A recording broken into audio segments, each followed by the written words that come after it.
pagi Bapak dan Ibu sekalian, sebelum memperkenalkan kami dari kelompok 4 PDB 48, izin untuk memperkenalkan produk kami yaitu Kopior Culture. Sebelumnya kami ingin Bapak dan Ibu melihat kondisi sekitar di mana mahasiswa dan juga Sivitas Akademika beraktivitas di tengah terik kota Surabaya. Namun opsi untuk minuman yang tersedia di sekitar dengan harga yang affordable itu masih sangat jarang. Mungkin baru es teh, es jeruk, dan lain-lain. Kalaupun ada inovasi minuman-minuman yang lain, biasanya dihadirkan dengan harga yang mungkin kurang affordable bagi dompet mahasiswa. Oleh karena itu, di sini kami Kopior Culture ingin menghadirkan minuman segar, unik dengan cita rasa lokal namun dengan harga yang bersahabat untuk mahasiswa. Kopior Culture ini bukan sebagai minuman saja, melainkan hadir sebagai bentuk pengalaman baru, menghadirkan minuman dengan rasa yang unik, autentik, namun juga tetap ramah bagi kantong mahasiswa. Dengan tagline kami yaitu Taste the Culture, kami ingin membuat es kopior kembali jadi bagian budaya minuman anak muda Surabaya yang unik dan juga bisa bangga dengan cita rasa lokal yang kami miliki. Selanjutnya adalah model bisnis. Di sini kami menawarkan 4 poin penting yang akan kami cantumkan dalam model bisnis kami. Yang pertama adalah value proposition, yang kedua adalah customer segment, yang ketiga adalah cost structure, dan yang terakhir adalah channel. Untuk value proposition sendiri, kami akan menawarkan 4 poin. Yang pertama adalah harga yang terjangkau. Kami akan memastikan bahwa seluruh konsumen kami akan mendapatkan harga yang terjangkau. Dan yang kedua adalah kualitas yang bagus. Di sini kami memastikan bahwa produk yang kami buat adalah kualitas yang terbaik. Dan yang ketiga adalah minuman lokal dengan kemasan kekinian.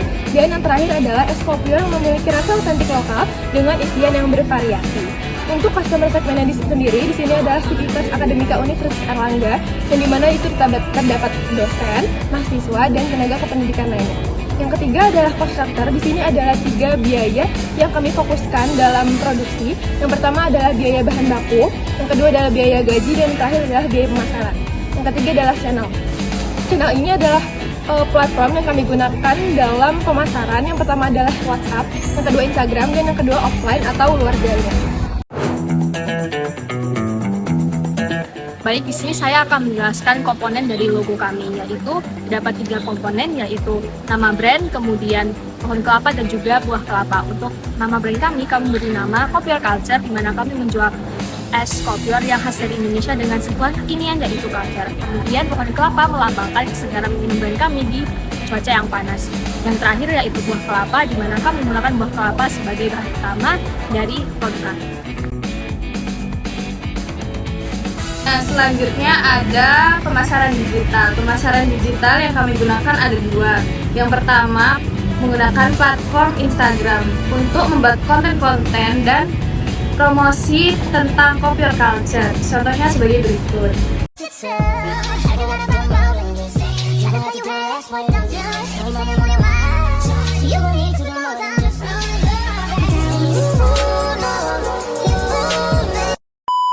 Yang kedua ada WhatsApp untuk menerima Google Form dan menerima Open PO.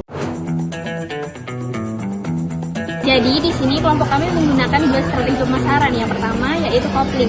Kopling sendiri sering disebut dengan kopior keliling, di mana setiap anggota kami dibagi menjadi beberapa kelompok, dan kelompok tersebut akan dibagi di setiap lantai kelas PDB. Dan yang kedua yaitu sistem pre-order, yang mana nantinya kelompok kami itu membagikan sebuah link form yang dibagikan kepada Sivitas Akademika Universitas Erlangga. Oke, baik, selanjutnya tentang pasar dan peluang.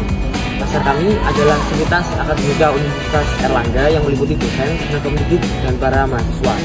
Selanjutnya tentang peluang.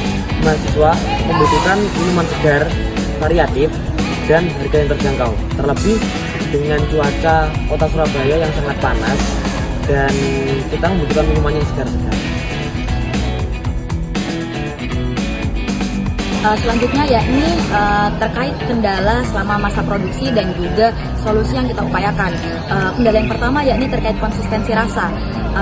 Kita memproduksi es kopior ini biasanya H-1 sebelum penjualan. Nah, masalahnya muncul yakni rasa dari es kopior ini biasanya berubah ketika hari H penjualan. Kemudian kendala yang kedua yakni terkait waktu pembuatan produksi. Nah, karena adanya perbedaan jadwal dari masing-masing anggota kelompok kami, maka biasanya kita tuh sedikit sulit menyamakan jadwal untuk memproduksi es kopior ini. Oleh karena itu biasanya kita memproduksi es kopior dengan anggota kelompok yang seadanya saja.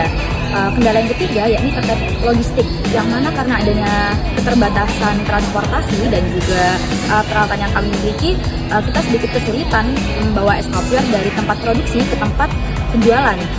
Solusi yang kami berikan yakni dengan packing on the spot, yaitu mempacking es kopior ini per cup di tempat penjualan kami. Kemudian yang terakhir yakni belum menemukannya supplier tetap.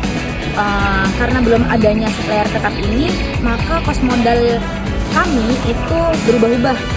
Oleh karena itu, solusi dari kami yakni mencari supplier tetap agar kos modal kami stabil seperti itu. Sebagai penjual sebesar 120 unit per bulan, kami dapat menentukan sisa modal awal sebesar Rp570 dengan harga jual sebesar Rp7.000 per unit. Kami mengambil laba sebesar 45% dari setiap penjualannya dengan kualitas PEP sebesar 72 unit. Pelajaran yang didapat dari penjualan es kopior culture yang pertama, pentingnya kerja keras dan konsistensi. Yang kedua, melatih kreativitas dan inovasi. Yang ketiga, mengelola keuangan dari penjualan es kopior culture. Nah, terus rencana pengembangan usaha ke depannya, kami akan menyediakan kopior keliling menggunakan gerobak. Sebagai penutup, bisnis es kopior adalah peluang usaha potensial yang disukai banyak orang. Modal terjangkau dan proses sederhana dalam pembuatannya mudah untuk dijalankan. Dengan strategi pemasaran yang tepat, pengelolaan keuangan, dan inovasi produk, bisnis ini bisa memberikan keuntungan yang stabil.